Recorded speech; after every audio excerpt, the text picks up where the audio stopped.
Finland's so-called party Prime Minister has met with her Kiwi counterpart in the first visit by the Finnish leader to New Zealand. Sanna Marin and Jacinda Ardern's conversation focused on what more they could do together to support women's rights around the world. And both fired back at a media question about their age and gender. Isabel Ewing was there. Two of the world's youngest elected female leaders finally meeting.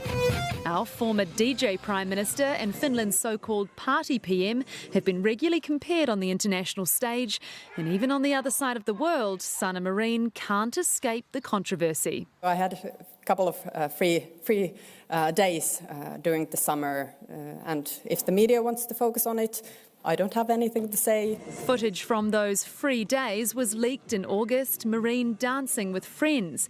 Then and now, Marin says world leaders are allowed to have fun too. I think it's very important that we can also show the youngest generations that you can be yourself and still engage in politics, still make a difference, that there is a room for you in these systems. This is the first visit to New Zealand by a Finnish Prime Minister. They have much in common and say the least important of which is that they are both young women. Yeah, a lot of people will be wondering, are you two meeting just because, you're similar in age and, got a lot of, common stuff there? My first question is, I wonder whether or not anyone ever asked Barack Obama and John Key if they met because they were of similar age. Yeah, we are meeting because we are prime ministers.